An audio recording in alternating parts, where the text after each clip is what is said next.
Another episode and a recurring guest here, Bradley Oliver, our Director of Acquisitions. This is going to be a very, very important episode. This is going to be a trajectory setting episode, but we're going to discuss something that just happened. One of the biggest events of the year just took place, NMHC, in which Brad was there mingling with brokers, mingling with equity partners, other sponsors, the whole, I would say, generally speaking, for those who don't know, like the entire ecosystem of multifamily housing and, apartment rentals, stuff like that, just met in Las Vegas. I had the privilege of not having to go, and it was great. And I'm not crying about that at all. But Brad was just there representing us, holding it down, and it's some 100% more substantial for Brad to be there because broker kind of connections is important. And also, when he's going to submit offers with other sponsors, having a relationship with these people is great, and having your name out there is great and huge. And Brad, in fact, did that. Brad, real quick, if you want to just give a brief background as to what your roles and responsibilities are at Lone Star to provide additional context for those who maybe don't know you, that'd be good, and then we'll get right into it. Yeah, definitely. So high level, thanks for the intro and thanks for having me on again. But high level, my responsibilities, as Craig mentioned, I'm our director of acquisitions and lead the majority of both the deal sourcing, broker relationships, underwriting, business plan development, all that's involved with that in the acquisitions process is all kind of my responsibility. We could get in. We've gotten more into the weeds prior, but I think that covers it for the most part. Good. Awesome. Well, super stoked that we get the privilege to work together. He's a Menlo Atherton guy, just like Rob, Dasha, and myself. Half the firm seemingly is from there. Known him for a while. Same Little League teams, although different eras apart. But we go back. With that said, let's get into just a brief review of 2024. Kind of a year in review, retrospective. I'd love to kind of hear your thoughts as you look back at the year now that we're in 2025. We're actually going to release this, by the way, so in a week from now, on February 14th. This is a very important episode while NMHC is still fresh and the buzz is there. But let's look back at 2024 in review.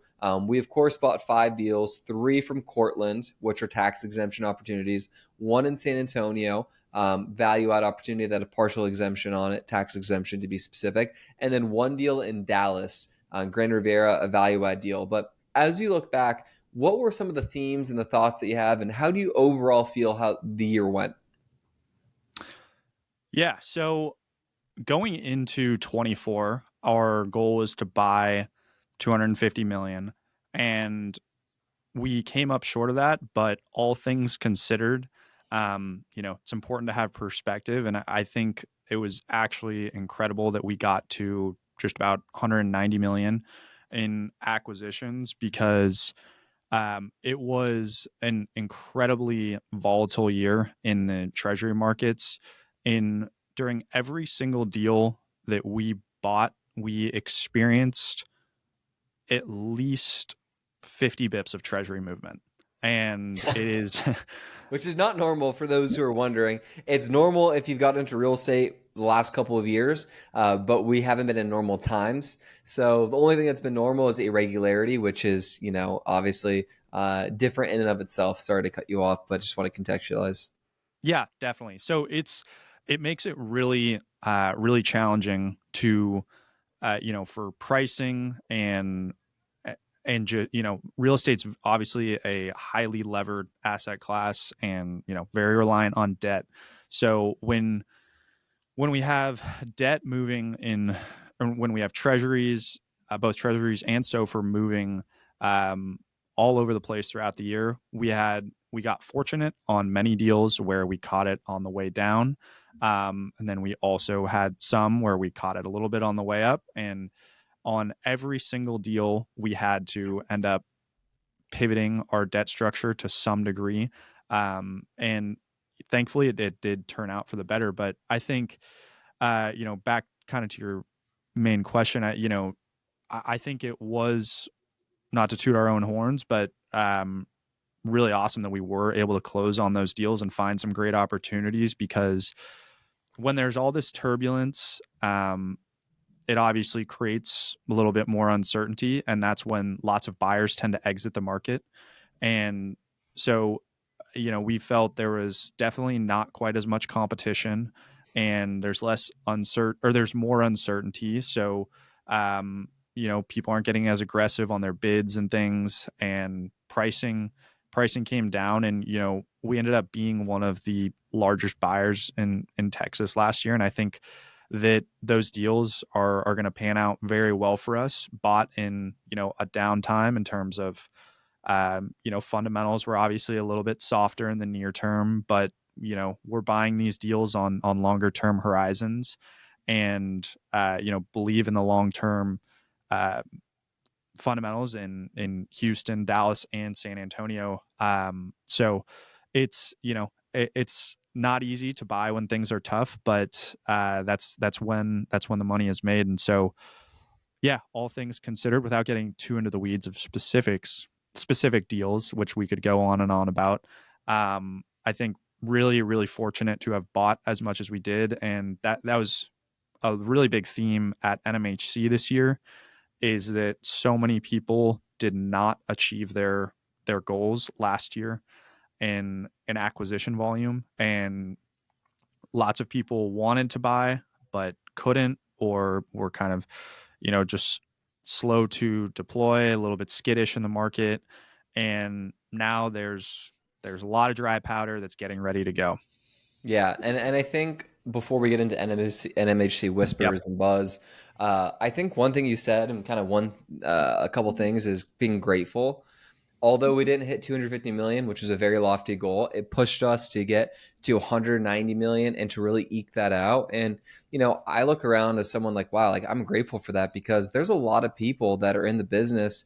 Let's say if we didn't buy anything last year, we would have been very, very slow. And if we didn't have our tax exemption angle, and if we didn't have our capital formation structure, aka basically raising capital via our retail kind of syndication route, we would not have really been able to do much last year, because most of equity was pencils down, or they're giving pretty expensive preferred equity coupons, not a preferred return, but preferred equity coupons that were kind of somewhere ranging between 14 to 16% in most instances, which is just a very, very big number. I mean, maybe you get some acquisition fees here and there, but you really got to hit a pretty big return there before any of that excess flows over to the sponsor level.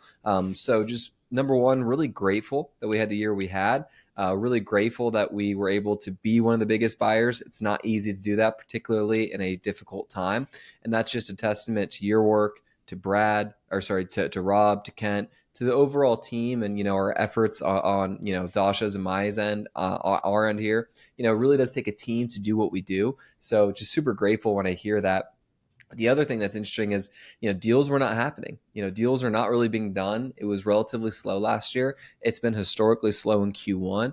We had an election last year. A lot happened, but the fact that we're able to be where we're at right now is super, super awesome. So now let's switch gears into NMHC. The whispers, what you were hearing, the vibe. I think the vibe check is really what people want to know industry wide as to what's going on right now. So if you wouldn't mind kind of giving your thoughts there, and then maybe also sharing perhaps that story without naming names with regard to a certain lender group and their plans. Yeah, definitely. So kind of touched on this, but I would say overall it's there's cautious optimism is how I would characterize it. There are, as I mentioned, a lot of people didn't buy last year, or haven't been able to make deals happen, and everyone wants to be a net buyer this year because people understand that pricing has come down. We are really, in it's different market to market, but generally pretty close to the trough in terms of fundamentals. In supply, we're peaking on deliveries in most markets, and supply is going to be falling off a cliff. And so we should be seeing some very strong rent growth going into the future. And so it really makes everyone seeing the same thing, and people want to buy.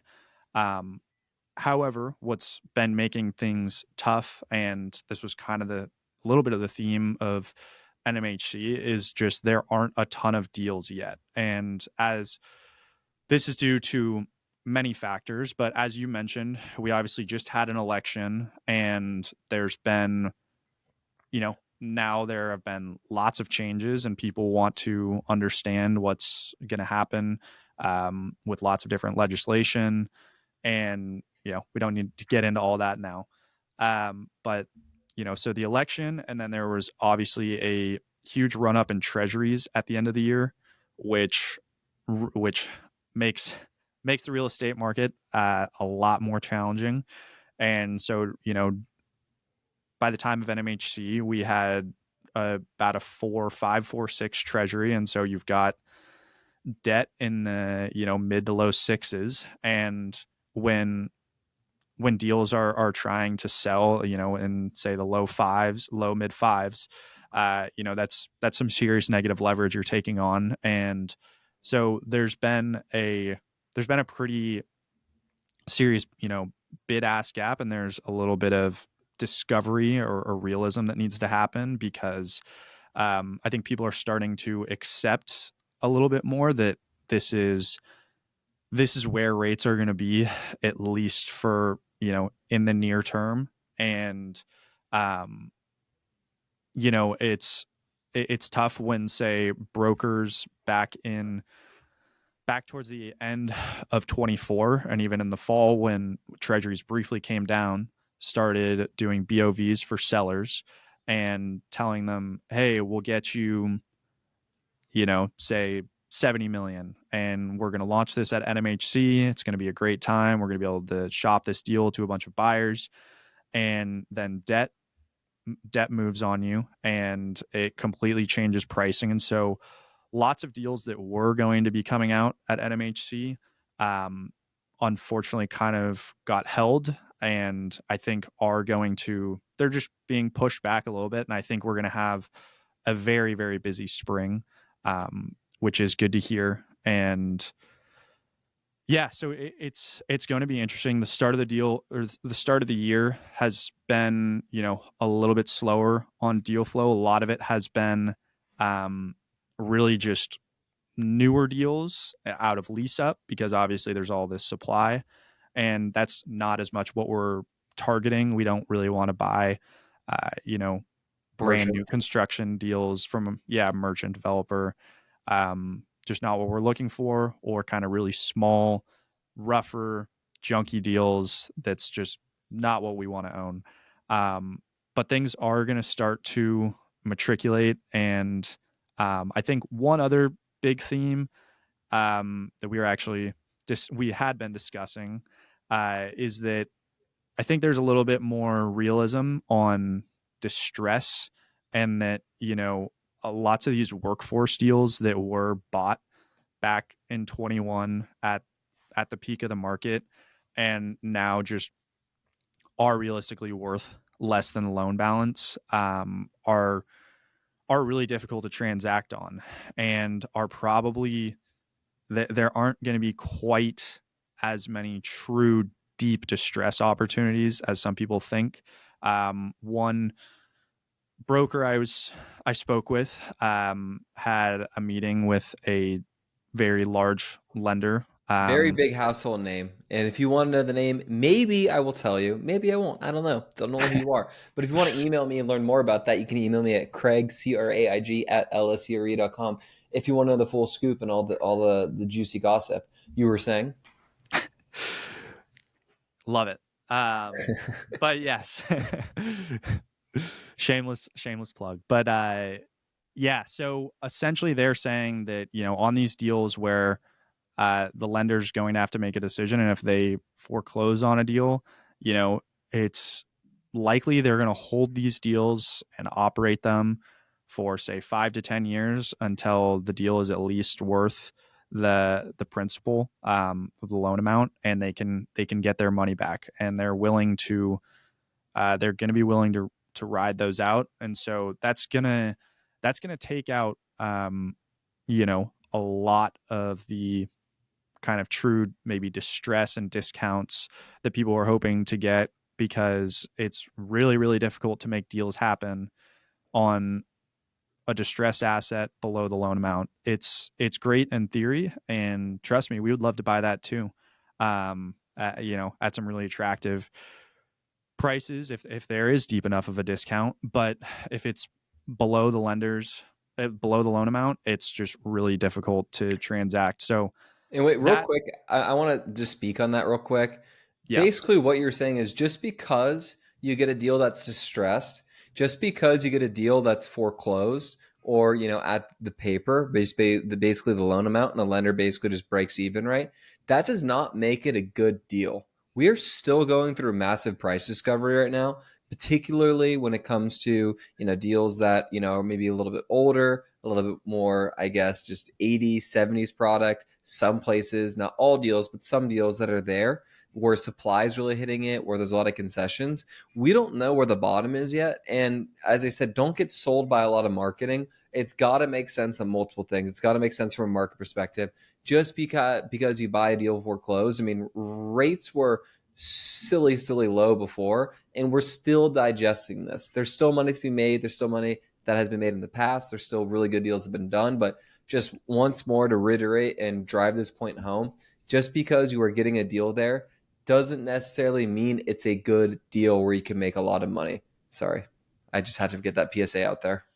Yes, very good point. And I actually would go as far to say that if the deal was bought in 21 and you're paying the loan amount, you're overpaying.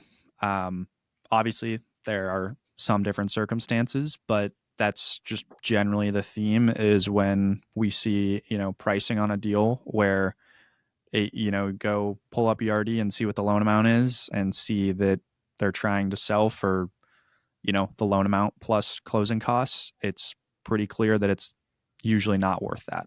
And there are deeper discounts that need to be had, and I think it ultimately will just take time, and things are going to have to work through the market, and people are starting to have to make some real decisions as they've been continuing to kick the can.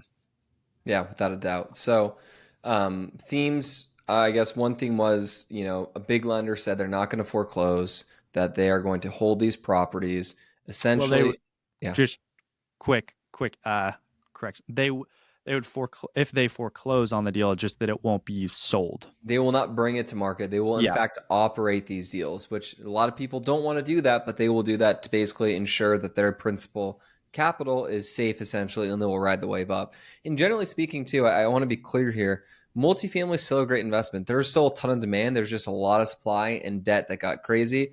Two factors there that happened at the wrong time that created kind of the mess that we're in right now. But this is the great time to invest. So that was one theme, is that, distress maybe won't come exactly how people think it will be. So I kind of like that, because I think distress is such a trigger word, such a buzzword that, people are seeking. But it's like, okay, what if you can just get, a good deal at a good basis? It's easier to manage. That also could be a really good deal right now as well, right? With not a ton of new units coming online in that vicinity, with good incomes, good demographics. That deal can be awesome right now as well, at maybe a basis that you're not going to get in the future.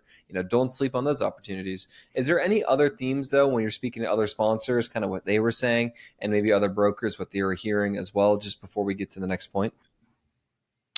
Yeah, I would say just it's I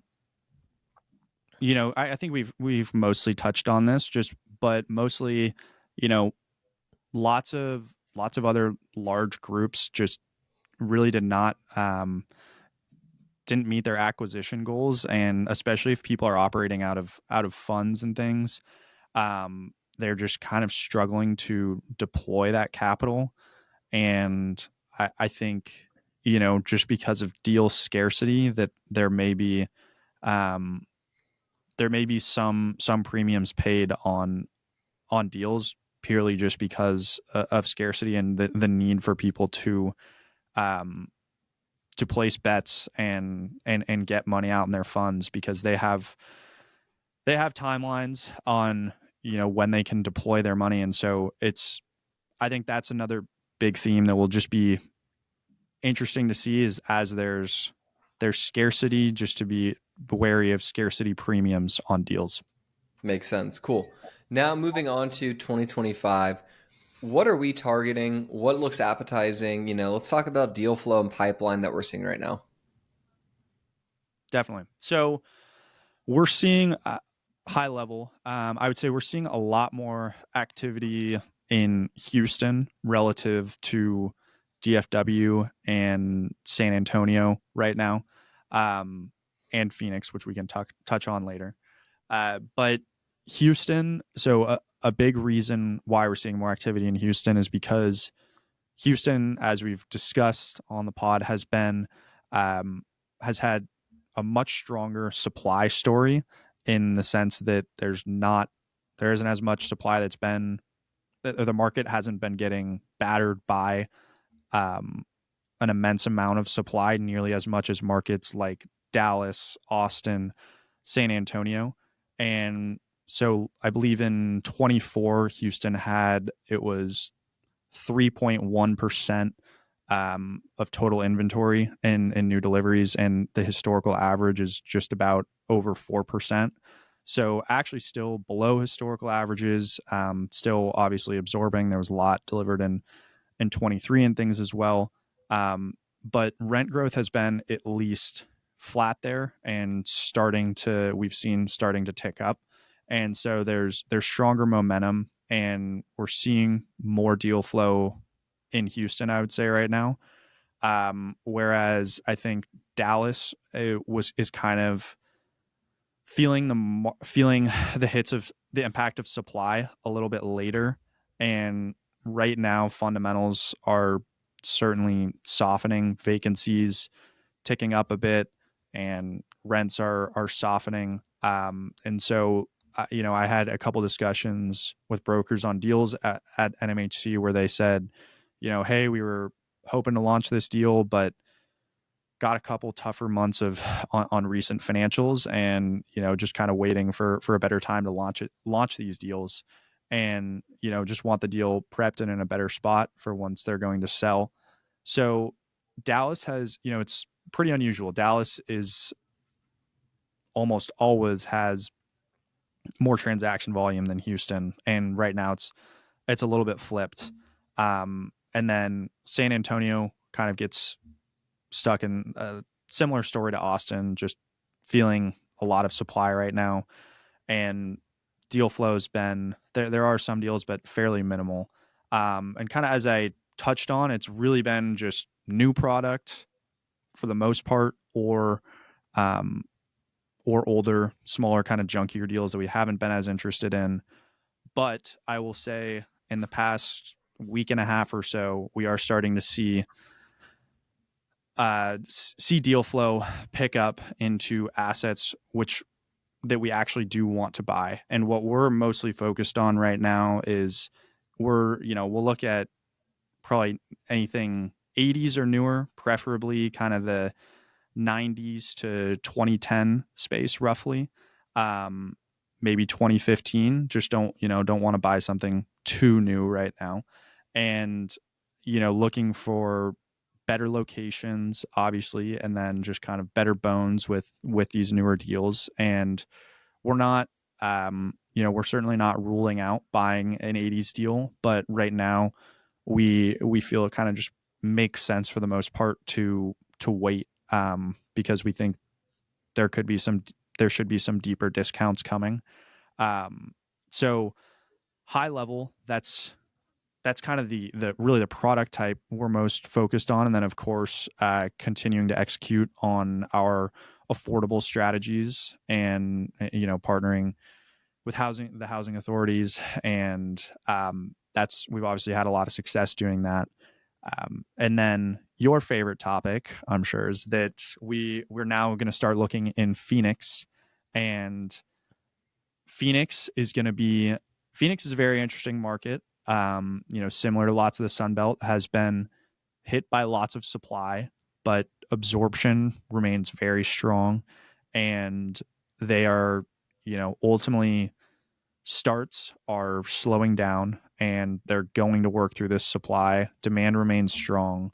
We really like Phoenix for a lot of reasons. It's much lower and controlled insurance costs. Property taxes are much more controlled, and can only increase by 5% annually, which is very attractive. It's a landlord-friendly state, and we really believe in the long-term growth of Phoenix. And then, of course, Craig is down in Phoenix, so that's a Boots on big the ground. bonus.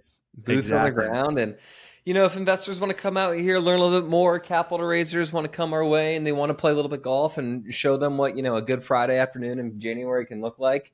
I will be that guy. I will show them around. I will show them the ropes. Someone has to do it, and I'll be him.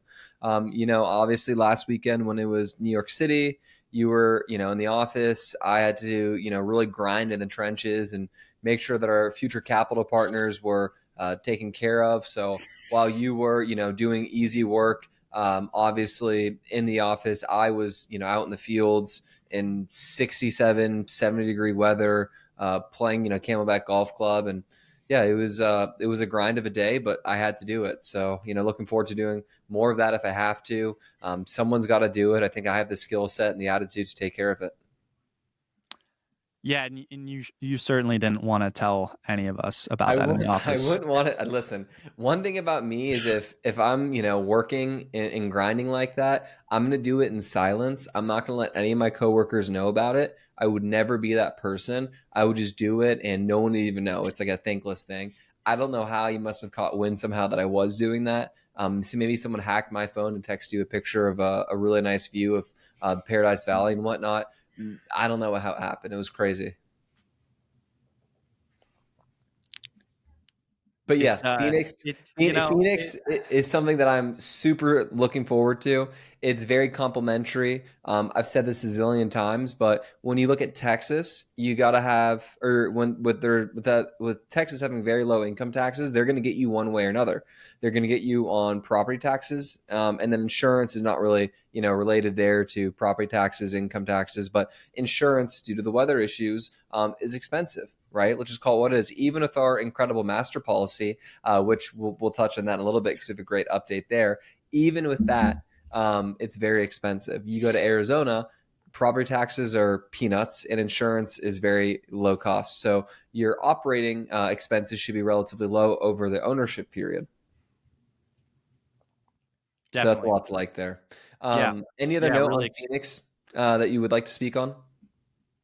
No, I would just say it's you know, transaction volume has been very light in Phoenix, and it probably will take us some time to, to buy our first deal, but really just getting our footing there right now. And I think once things pick up, we'll be in a good position to grow our portfolio there.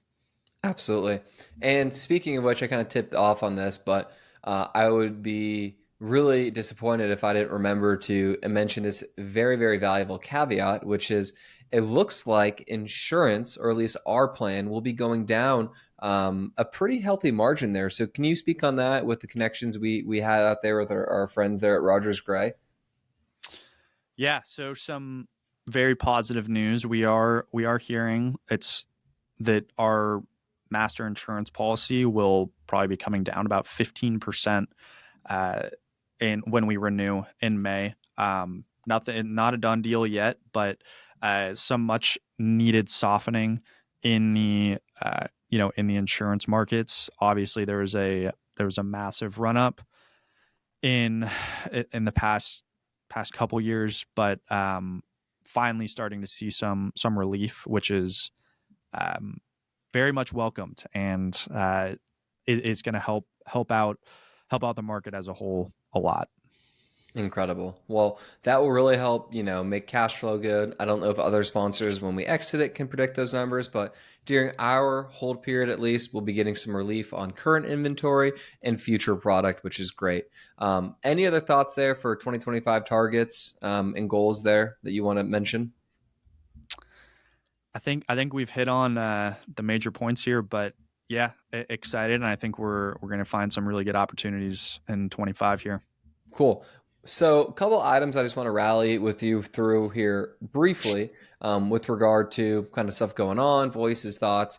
Listened to James Eng's webinar with Alexi as well as Jeremy Roll last night. They always do really good content. Jeremy is as sharp gets. He's amazing. Hi, Jeremy. I doubt you're listening, but I'll look forward to seeing you soon at Best Ever Conference. But what was really interesting that was said that James and the cohort of people on that webinar mentioned was deals under $30 million have no market right now. Why is that? And I think a lot of it is due to the fact that that's not really middle market institutional. It's mostly syndicators, and who can't really raise right now, with most exceptions, or for I guess rare exceptions on that, I should say. Syndicators can't raise right now. So that market under $30 million is really tough, because if you're going to develop, you're probably going to do development larger than $30 million with numbers of doors. So it's kind of an interesting product type. I would love, Brad, to hear your take on that, maybe additional whys as to why that is, and for more kind of just background as to how the market is kind of shaped like that. Yeah. You're you're saying kind of you were saying I think I missed the beginning of that. I lost Yeah. some of the audio. Yeah. Sorry. So what my point was, and what I was mentioning was that James Zhang and the team there mentioned that there's really no market for 30 million and under deals, and that's probably because a lot of those deals are not, institutional sponsors. Maybe they're Yep. sponsors that are maybe first timers, kind of syndicators of sorts, and there's Yep. just not a lot of velocity there, and those deals haven't been trading, which is probably creating a free falling environment. So I was curious to know if you had a comment or an opinion as to why that is the case, or any further thoughts on that. Yeah, definitely. It's so yeah, a lot of those smaller deals obviously were bought by, kind of smaller, more emerging sponsors and syndicators. And for those smaller deals right now, um institutional capital is not going to touch those deals. They're not interested in smaller deals, and they usually tend to be older and in maybe some worse locations and things like that. Locations can vary, but for the most part there just really isn't. So that, I mean, a lot of that capital has to come from individual investors and kind of more retail investors and or individual high net worth. And a lot of that capital right now just has, they're seeing their current deals where they've gotten burned and are not willing to go put their money back into deals, into similar type deals where they just lost money is simply it. And so when there's no capital, it's really hard to sell those deals, and you don't have a whole lot of buyers. So there aren't a whole lot of transactions really. And it's the exact opposite with obviously the new built or merchant built product right now, where there's lots of capital for that. There's lots of institutional money, and that's why that lots of those deals have continued to trade, because there is liquidity there. But yeah, it's going to be really interesting to see how lots of those smaller deals end up shaking out, because, well, I say lots, there aren't many of them, but yeah, it really just comes down to access to capital, and not many people have access to investors that are willing to take on those kinds of deals right now. Yeah, makes sense. And then final thought here, Patrick Carroll posted on his Instagram that you speak with a lot of institutional people, but retail investors, whether it be credited or non-accredited, sophisticated investors, are kind of the future of the marketplace, which I love to hear, because that's kind of the angle that we've been taking. So if you're, kind of in that camp like us, syndicators and whatnot, who in fact do raise from that bucket, it's never been a better time in the world to be leveraging that resource. So super cool there. Did you think that, or did you kind of hear of that at all when you're at the conferences, that was maybe a theme perhaps? But I find that to be very interesting, because that was the entire way we raised capital, essentially, up to this point, with the exception of some, family offices that we've worked with a couple of institutional groups. But by and large, the last 3 years, I think about it, every deal has basically been syndicated. Definitely. Yeah. I mean, I think that's what's allowed us to be nimble and continue to buy. Lots of bigger shops just really went pencils down, and we're not willing to buy deals when really I think we made some of our best acquisitions. And so I don't think I don't think it was a theme per se at NMHC, because not that many people operate the way that we do and how we structure and raise deals. Many thanks to you and your efforts there. But I think it's certainly a competitive advantage that allowed us to have such a successful 24, and will be fruitful for us for many years to come. Absolutely. Well, Brad, thank you so much for coming on the show today. No need to keep you any longer than I already have. Looking forward to probably having you on another show later on, probably in the flagship one with Rob and myself. We'll be grilling you with further questions and stuff. But thank you so much for coming on, for supporting me with my investor questions. For the listeners who are back home or wherever you are listening, we appreciate you, and we'll see you next week. Thanks for having me on.